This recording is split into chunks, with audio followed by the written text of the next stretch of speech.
Pour modifier tes primitives, tu peux utiliser les outils de transformation ou encore les modificateurs. Dans les outils de transformation, tu as le déplacement, la rotation et la mise à l'échelle. Tu peux les activer en faisant un clic gauche dessus, puis en manipulant manuellement dans ta fenêtre de travail, donc les axes séparément ou ensemble. Ici, par exemple, je manipule et l'axe Y et l'axe Z. Ici, je manipulerai l'axe Y, Z et X en même temps. Tu peux aussi faire un clic droit sur ta transformation pour trouver l'Absolute World et le Offset World. L'Absolute World est la place de ton objet dans l'univers.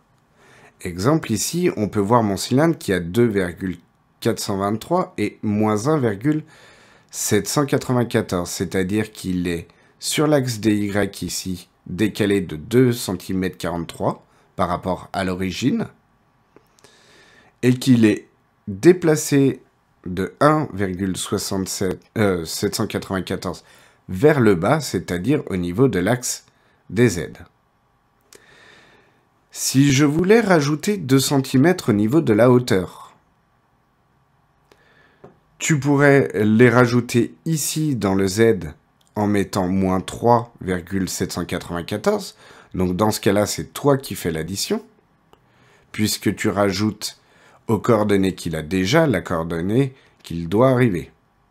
Ou alors tu utilises l'Offset World, c'est-à-dire le déplacement par rapport à la position actuelle de ton objet, et dans ce cas-là, tu n'as qu'à rajouter tes 2 cm.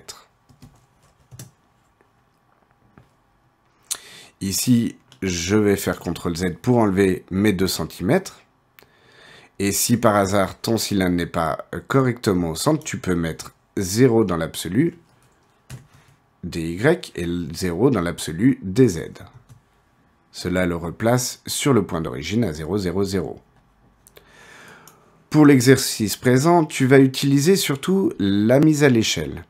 La mise à l'échelle a plusieurs mises à l'échelle différentes, qui sont l'uniforme, la non uniforme, permettant de déplacer un axe ou un autre,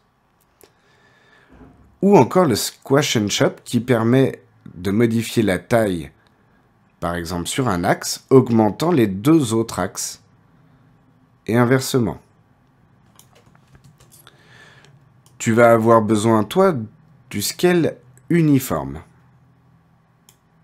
Tu peux alors modifier manuellement en te mettant sur un axe,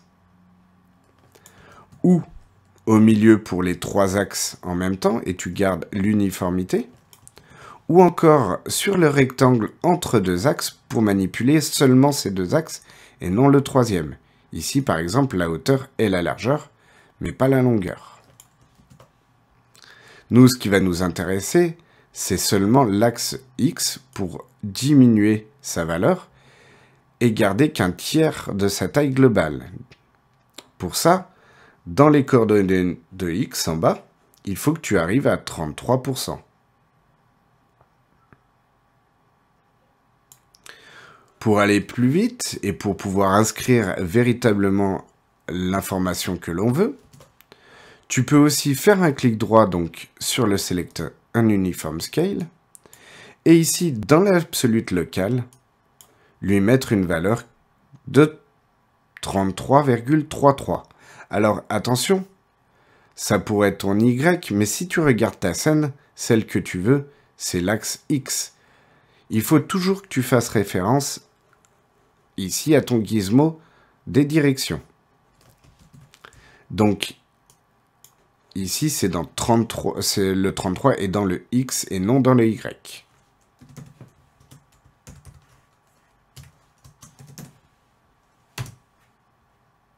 Tu as ainsi 40 cm au niveau de ton cylindre, puisqu'à l'origine, tu avais 60 cm de rayon. Multiplié par 2, ça fait 120. Divisé par 3, ça fait 40. Une division de 3.